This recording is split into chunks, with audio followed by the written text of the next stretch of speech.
envoyed to Nepal before assuming the charge of the foreign secretary. Mister क्वाका जो थे वो पहले नेपाल के एम्बेसडर थे, ये फॉरेन सेक्रेटरी बनने के पहले। World laughter day 2022 celebrated on 1 मई। वर्ल्ड लाफ्टर डे जो 2022 का था वो 1 मई को सेलिब्रेट किया गया। World laughter day is celebrated on the first Sunday of every May to remind people to laugh and make those around them laugh. World laughter day जो है वो पहला सैटरडे जो मई का आता है उसमें सेलिब्रेट किया जाता है हंसने के लिए। This year the day is celebrated on 1 मई। इस साल जो है वर्ल्ड लाफ्टर डे वो 1 मई को सेलिब्रेट किया गया। World laughter day was first celebrated in Mumbai in 1998 when Dr. Madan Kataria, founder of the laughter yoga movement, highlighted a theory through that movement. World laughter day जो पहली बार celebrate किया गया था वो 1998 में सेलिब्रेट किया गया था, वो डॉक्टर मदन कटारिया के द्वारा किया गया था और ये फाउंडर है laughter yoga movement. World laughter day कब मनाया जाता है?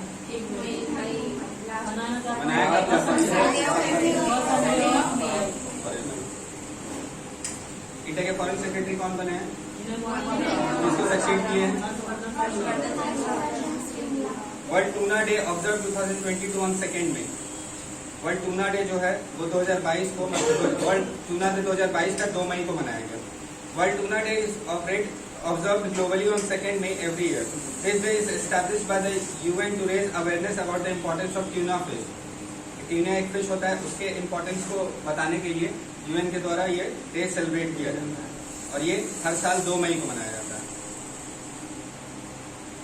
Tuna is a significant source of food for humans as the fish has several rich qualities such as omega-3, vitamin B12, proteins and other minerals.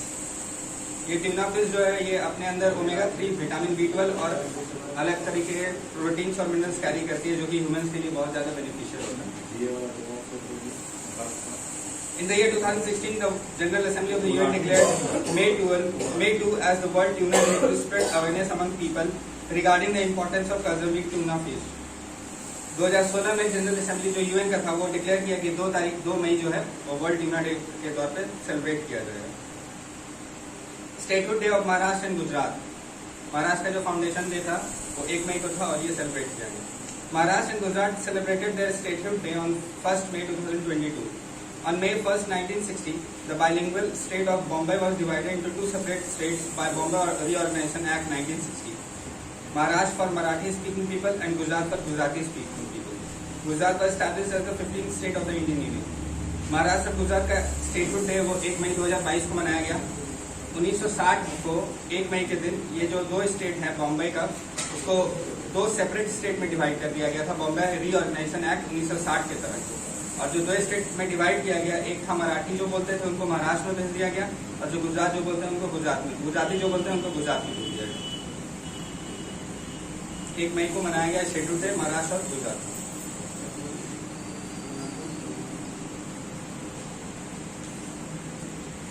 To upgrade railway telecommunications, Railway Minister signs an agreement with the C.DOT. Railway telecommunications में improvement लाने के लिए railway minister जो है एक agreement sign किए C.DOT के साथ। The Ministry of Railways and Center for Development of Telematics signed an MOU to form a strong collaborative working partnership for coordination and resource sharing in the provision of telecommunication facilities in the delivery and implementation of C-Telecom solution and service in railways. Ministry of railway और C.DOT के द्वारा एक MOU sign किया गया है ताकि एक strong partnership और कोऑर्डिनेशन हो जाए दोनों के बीच में टेलीकम्युनिकेशन फैसिलिटीज को बढ़ावा देने के लिए। टेलीकम्युनिकेशन फैसिलिटी को बढ़ावा देगा रेलवे के अंदर C.DOT मिलके और ये दोनों में MOU साइन हुआ है। मिनिस्ट्री ऑफ रेलवेज है Shri Ashwini Vaishnaw, executive director and chairman of C.DOT है राजकुमार उपाध्याय और एडिशनल मेंबर है टेलीकॉम और रेलवे बोर्ड का Aruna Singh. Ministry of railway किसके पास है? एग्जीक्यूटिव डायरेक्टर और चेयरमैन C.DOT का और एडिशनल मेंबर टेलीकॉम और रेलवे बोर्ड का। महाराष्ट्र और गुजरात का स्टेटहुड डे कब मनाया जाता है? कौन सा एक्ट के तहत? 1960 के तहत Bombay reorganisation act 1960। World tuna day कब मनाया जाता है? 2 मई। वर्ल्ड लाफ्टर डे और इंडिया के अभी फॉरेन सेक्रेटरी कौन है, उसको सक्सीड किए हैं? Maharashtra cabinet approve first of its kind Maharashtra gene bank project. Maharashtra cabinet के द्वारा एक अप्रूवल दिया गया है महाराष्ट्र जीन बैंक प्रोजेक्ट के लिए। Maharashtra cabinet approved the Maharashtra Gene Bank, a first of its kind project in India. पूरे इंडिया का ये पहला प्रोजेक्ट है जीन बैंक बनाने का, और ये किसके द्वारा किया गया? महाराष्ट्र कैबिनेट के द्वारा महाराष्ट्र जीन बैंक बनाया गया। To conserve genetic resources in Maharashtra including marine diversity, seeds of local crops and animal diversity. In the next 5 years, an amount of rupees 172.39 crores will be spent on these 7 focus areas. 7 focus area दिया गया Maharashtra gene project का: marine biodiversity, local crop, indigenous cattle breeds, freshwater biodiversity, grassland, scrubland and animal grazing land biodiversity, conservation management plans for areas under forest right और rejuvenation of forest area। ये सातों project को, ये सातों जितना theme है इसको फोकस किया जाएगा महाराष्ट्र जीन बैंक के द्वारा, और इसके पीछे 172.39 करोड़ खर्च किया जाएगा। पहला जीन बैंक बनाया गया, किसके द्वारा बनाया गया? महाराष्ट्र का capital, governor, chief minister, lieutenant general BS Raju appointed as vice chief of Indian army. Indian army का वाइस चीफ वाला पोस्ट खाली हो गया था, अभी मनोज पांडे चीफ बन चुके हैं, तो जो चीफ खाली हुआ था उसके लिए अभी जो बने हैं उनका नाम है BS Raju. ICICI bank launch India open for all digital ecosystem for MSMEs। MSME के लिए एक डिजिटल इकोसिस्टम बनाने के लिए ओपन फॉर ऑल नाम का एक एप्लीकेशन लॉन्च किया गया। ये ICICI बैंक के द्वारा किया गया। ICICI bank has launched India's first open for all comprehensive digital ecosystem for all MSMEs in the country which can also be used by the customers of other banks।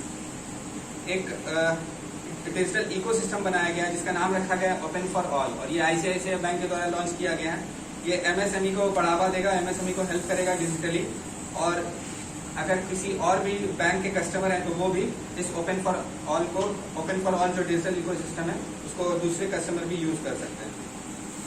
Anyone can use the benefits of digital solutions on the InstaBIZ app. और ये जो open for all जो digital ecosystem है इसके लिए एक app बनाया गया जिसका नाम है InstaBIZ app. It provides sanctions of instant and paperless overdraft facility up to ₹25 lakh through Insta OD plus. इसमें 25 लाख तक का ओवरड्राफ्ट फैसिलिटी दिया जाता है, यानी कि लोन दिया जाता है 25 लाख तक का, तुरंत मिल जाता है बिना कोई पेपर दिखाए। ये MSME के लिए बनाया गया। MSME के लिए एक ऐप बनाया गया है ICICI बैंक के द्वारा, उसका नाम क्या है? InstaBIZ app. और इसमें कितना तक का ओवरड्राफ्ट फैसिलिटी मिलती है? ICICI बैंक का हेडक्वार्टर मुंबई है, गलत लिखा हुआ है। ICICI बैंक का हेडक्वार्टर मुंबई है। ICICI bank MD CEO Sandeep Bakhshi है। ICICI बैंक के चेयरपर्सन गिरीश चंद्र चतुर्वेदी, और टैगलाइन है हाँ मैंने ख्याल रखा। हेडक्वार्टर कहाँ है ICICI बैंक का? MD CEO, चेयरपर्सन, और tagline Indian army red shield division science MOU for Manipur 50। Indian army red shield division है एक, उसके द्वारा MOU साइन किया गया है मणिपुर के साथ में, मणिपुर सुपर 50 के लिए। Red shield division of Indian army under the aegis of spear corps entered into a triplet agreement with State Bank of India Foundation and National Integrity and Educational Development Organization to establish Red Shield Center for Excellence and Wellness in Manipur's Bijnupur district।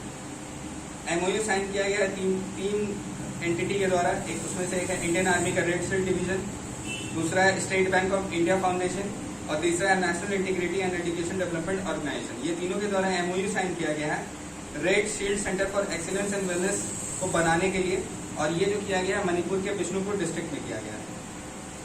The project Manipur Super 50 is expected to be fully functional for the first batch of 50 students by the first week of July 2022।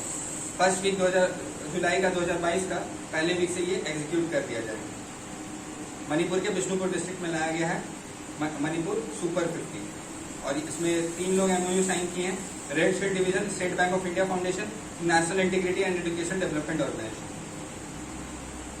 Qualcomm India has teamed up with Metis CDAC to assist Indian chipset startups।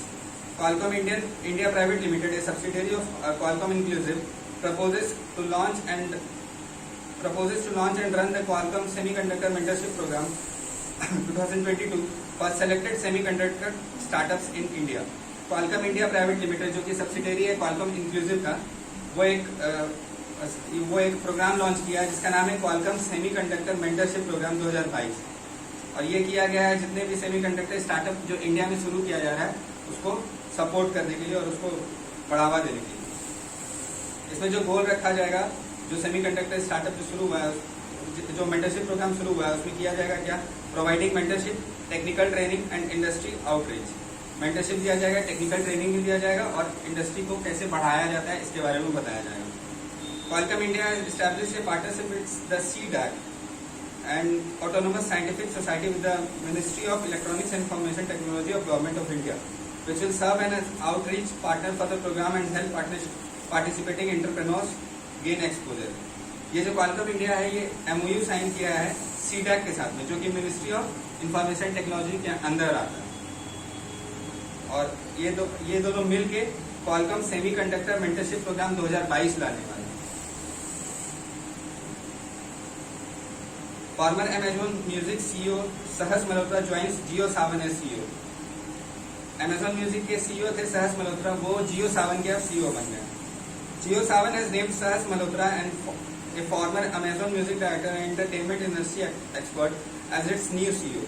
JioSaavn जो है वो सहस मल्होत्रा का, जो कि Amazon के farmer वो music director और एंटरटेनमेंट इंडस्ट्री एक्सपर्ट थे, उनको अपना नया CEO बना लिया।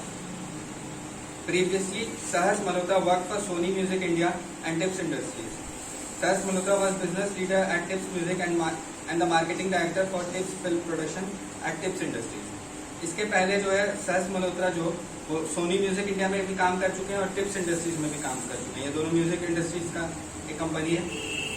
सहस Malhotra was the business leader at tips music. Tips music में ये बिजनेस लीडर थे and the marketing director for tips film production at tips industries. Tips industries में वहाँ के मार्केटिंग डायरेक्टर भी थे जो कि टिप्स का फिल्म प्रोडक्शन करवाता था। अभी ये JioSaavn के CEO बन गए हैं। सहस मल्होत्रा JioSaavn के CEO बन चुके हैं। Union bank becomes first public sector bank to go live on account aggregator framework। Union bank पहला पब्लिक सेक्टर बैंक बन गया इंडिया का जो कि लाइव चला गया है अकाउंट एग्रीगेटर फ्रेमवर्क के लिए। Union bank of India became the first public sector bank to go live on the account aggregator ecosystem। पहला बैंक बना अकाउंट एग्रीगेटर सिस्टम इकोसिस्टम में लाइव जाने के लिए। The framework facilitates sharing of financial information on real-time basis between regulated entities। Account aggregators are licensed by Reserve Bank of India to enable the flow of data between financial information providers and financial information users। ये जो account aggregator होता है ये RBI के द्वारा लाया जाता है और ये इसमें बताया जाता है इन्फॉर्मेशन जो जितने भी फाइनेंशियल प्रोवाइडर हैं और फाइनेंशियल यूजर हैं उन दोनों को इन्फॉर्मेशन ये प्रोवाइड कराता है। यूनियन बैंक ऑफ इंडिया का headquarter Mumbai. Union bank of India के CEO राजकिरण राय जी और फाउंडेशन हुआ था 11 नवंबर 1919 मुंबई में। यूनियन बैंक ऑफ इंडिया का हेडक्वार्टर कहाँ है? मुंबई। इनके CEO कौन है? फाउंडेशन कब हुआ? इसके द्वारा कौन सा इकोसिस्टम को लाइव कर दिया गया पहली बार?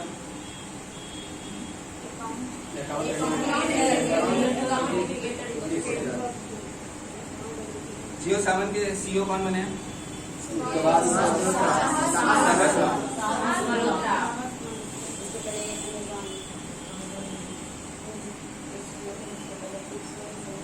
एक मेंटरशिप प्रोग्राम लाया गया है क्वालकॉम सेमीकंडक्टर मेंटरशिप प्रोग्राम। ये किसके द्वारा MOU साइन करके लाया गया?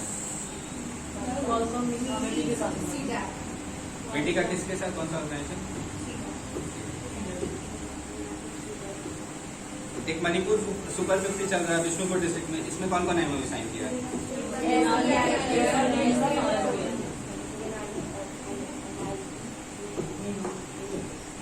एक ऐप लाया गया है open for all ICICI bank के द्वारा। उस ऐप का नाम क्या है?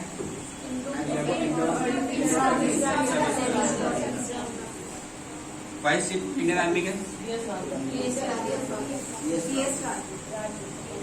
और महाराष्ट्र जीन बैंक लाया गया। इसमें कितना का टोटल इन्वेस्टमेंट होने लगा वाला है?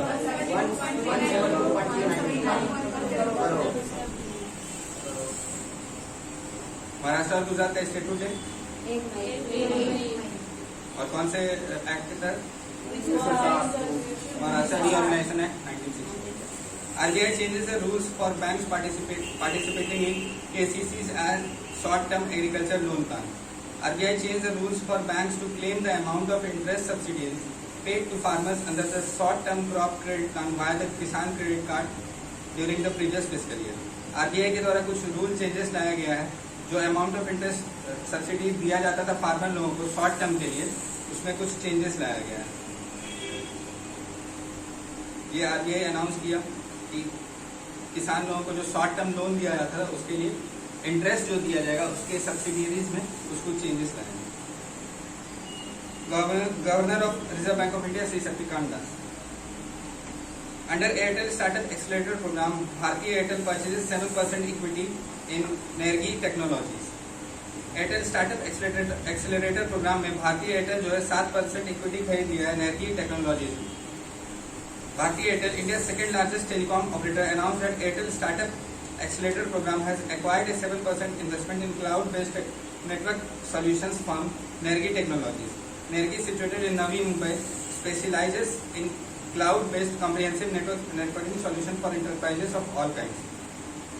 नेर्गी जो है वो नवी मुंबई में सिचुएटेड है, इसका हेडक्वार्टर है, और ये क्लाउड बेस्ड एक नेटवर्किंग सॉल्यूशन है जो कि सारे इंटरप्राइजेस को प्रोवाइड कराता है। और इसमें एयरटेल स्टार्टअप एक्सेलरेटर प्रोग्राम जो कि भारतीय एयरटेल के द्वारा स्टार्ट किया गया, उसमें 7% का इन्वेस्टमेंट कर दिया है भारतीय Airtel.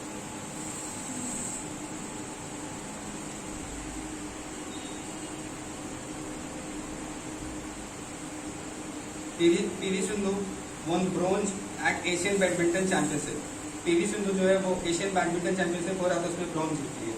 In Asia badminton championship, India's PV Sindhu won her second Asian bronze medal after a heart-breaking 3-game loss to top speed and defending champion Akane Yamaguchi of Japan in the semi-final in Manila. She had won her first bronze in Asia Badminton Championship 2014 Gyeonggi edition. Asia badminton championship हो रहा था, इसमें PV Sindhu जो है वो अपना दूसरा Asian bronze medal जीती। इसके पहले वो जीती थी 2014 में, और अभी फिर से एक बार जीती और वो ब्रॉन्ज जीती है Asia badminton championship. In Bengaluru, prime minister Modi introduce the Semicon India conference 2022। The Semicon India conference 2022 will be inaugurated by PM Narendra Modi. Bengaluru will host this 3-day conference, और इसको जो होस्ट करेगा वो बेंगलुरु करेगा। Semi India conference 2022 Narendra Modi के द्वारा इनॉग्रेट किया गया, और इसको जो होस्ट करने वाला है, ये 3 दिन का कॉन्फ्रेंस है और बेंगलुरु इसको होस्ट करेगा।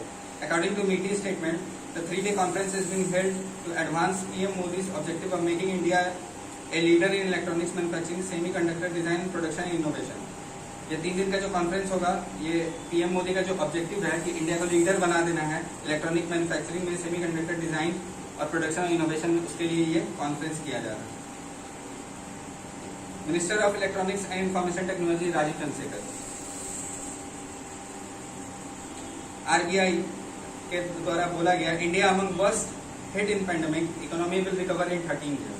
इंडिया जो है ये पैंडेमिक में सबसे ज्यादा खराब स्थिति में है और इकोनॉमी को सुधार होने में 13 साल लग जाएगा। The reserve Bank of India in its latest report said that India was one of the worst hit nations during the COVID-19 pandemic, and that it will take up to 13 years for India to fully recover from the scars of COVID-19 pandemic. RBI अपने एक latest report पे ये बताया कि India जो है वो जितने भी वर्स्ट हिट नेशंस थे उनमें से एक है ये कोविड-19 पैंडेमिक का, और इंडिया को 13 साल लग जाएगा पूरी तरह से रिकवरी होने में, ये पैंडेमिक जो आया उससे फुल्ली रिकवर होने में।